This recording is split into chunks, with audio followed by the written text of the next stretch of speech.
Hello दोस्तों। ऋषि steno classes में आपका स्वागत है। आज की डिक्टेशन स्टार्ट होगी 10 सेकंड बाद।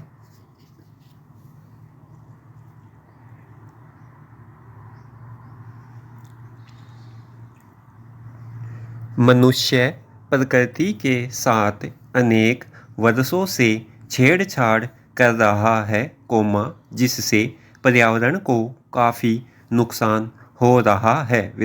इसे देखने के लिए हमें ज़्यादा दूर जाने की ज़रूरत नहीं है।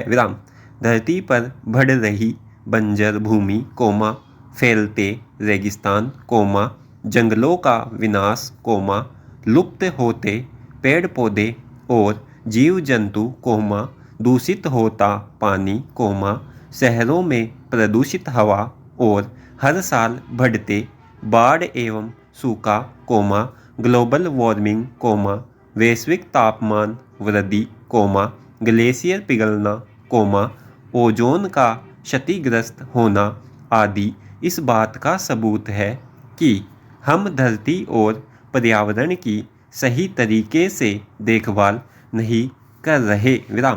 आज पूरे भारतवर्ष में पर्यावरण के सम्मुख गंभीर स्थितियां बनी हुई है। प्लास्टिक का उपयोग बहुत ज़्यादा बढ़ रहा है। प्लास्टिक के उपयोग से पर्यावरण को बहुत अधिक नुकसान हो रहा है, क्योंकि प्लास्टिक न तो नष्ट होती है और न ही सड़ती है। एक शोध के मुताबिक प्लास्टिक 500 से 700 सालों के बाद नष्ट होना प्रारंभ होता है। प्लास्टिक को पूरी तरह से नष्ट होने में 1000 साल लग जाते हैं। इसका अर्थ यह है कि अभी तक जितना भी प्लास्टिक बना वह आज तक नष्ट नहीं हुआ है। मनुष्य जब प्रकृति का स्वामी बन जाता है तो वह उसके साथ कसाई जैसा व्यवहार करने लग जाता है। पश्चिम की सभ्यता की उपलब्धियों और उसके आधार पर दुनिया पर उसका आर्थिक साम्राज्य उन देशों के लिए भी अनुकरणीय बन गया जिनकी लूट खसोट से वे वैभवशाली बने। प्रकृति के भंडार सीमित हैं और यदि उनका दोहन पुनर्जनन की क्षमता से अधिक मात्रा में किया जाए तो ये भंडार खाली हो जाएंगे। जल, जंगल और जमीन का एक दूसरे के साथ घनिष्ठ संबंध है। भोगवादी सभ्यता जंगलों को उद्योग व निर्माण सामग्री का भंडार मानती है। पैरा वास्तव में वन तो जिंदा प्राणियों का एक समुदाय है जिसमें पेड़ पौधे, लताएं, कंदमूल, पशु पक्षी और कई जीवधारी शामिल हैं। इनका अस्तित्व एक दूसरे पर निर्भर है। औद्योगिक सभ्यता ने इस समुदाय को नष्ट कर दिया, वन लुप्त हो गए, इसका प्रभाव जल स्रोतों पर पड़ा। वन वर्षा की बूंदों की मार अपने हरित कवच के ऊपर झेलकर एक ओर तो मिट्टी का कटाव रोकते हैं और उसका संरक्षण करते हैं। पत्तियों को सड़ाकर नई मिट्टी का निर्माण करते हैं और दूसरी ओर स्पंज की तरह पानी को चूसकर जड़ों में पहुंचाते हैं। वही पानी का शुद्धिकरण और संचय करते हैं, फिर धीरे धीरे इस पानी को छोड़कर नदियों के प्रवाह को सुस्थिर रखते हैं। इसलिए मुहावरा बना है कि जंगल नदियों की माँ है। पैरा बच्चों को हमेशा भगवान के बाद सबसे पवित्र रूप माना जाता है, जो हमेशा खुशी, मस्ती, मासूमियत और आशा जगाने का प्रयास करने वाले समझे जाते हैं। एक देश के भविष्य का निर्धारण इस आधार पर होता है कि किस तरह से उस देश में बच्चों और महिलाओं के साथ व्यवहार होता है। आखिरकार, बच्चे आशा की किरण होते हैं।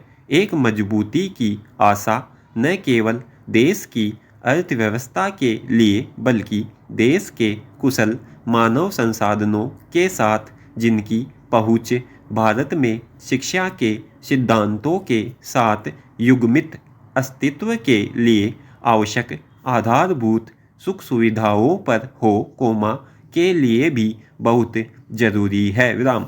यह प्रत्येक नागरिक का नैतिक कर्तव्य है कि वे देश के लिए सुनिश्चित करें कि हमारे बच्चों का बचपन सुरक्षित है और दूषित नहीं हो रहा है। विराम। उदाहरण के लिए जैसे बाल श्रम जो गरीबी और लाचारी के कारण पैदा होती है। विराम। पैरा। बाल श्रम आमतौर पर मजदूरी के भुगतान के बिना या भुगतान के साथ बच्चों से शारीरिक कार्य कराना है। विराम। बाल श्रम केवल भारत तक ही सीमित नहीं है कोमा यह एक वैश्विक घटना है। विराम। जहाँ तक भारत का संबंध है कोमा यह मुद्दा बहुत ही पेचीदा है क्योंकि भारत में बच्चे पुराने समय से ही अपने माता पिता के साथ खेतों में और अन्य प्रारंभिक कार्यों में मदद कराते हैं। विराम। एक इससे ही संबंधित अन्य अवधारणा जिसकी इस समय व्याख्या करने की ज़रूरत है कोमा वह है बंधुआ मजदूरी कोमा जो शोषण का सबसे सामान्य रूप है। विराम। बंधुआ मजदूरी का अर्थ माता पिता द्वारा अत्यधिक ब्याज की दरों की अदायगी के कारण कोमा कर्ज के भुगतान के लिए बच्चों को मजदूरों के रूप में कार्य करने के लिए मजबूर करना है। विराम। पैरा।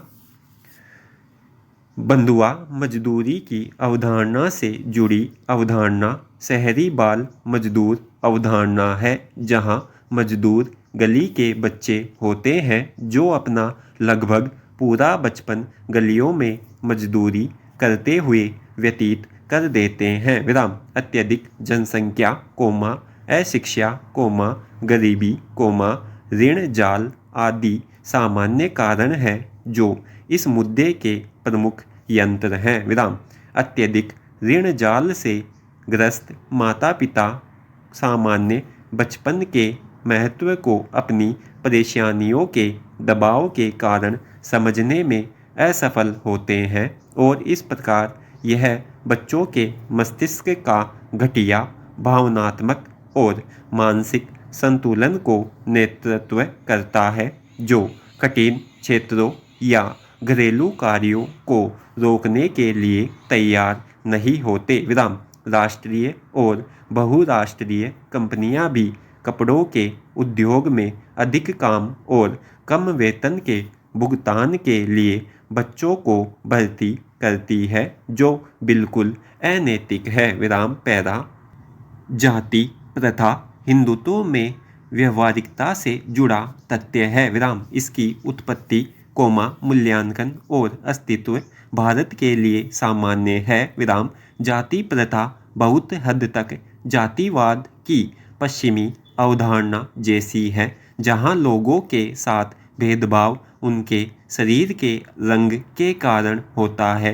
इसी तरह जाति प्रथा में भेदभाव जन्म के आधार पर किया जाता है जैसे व्यक्ति का सामाजिक स्तर उसकी जाति के आधार पर परिभाषित किया जाता है जिसमें उसका जन्म होता है। विराम।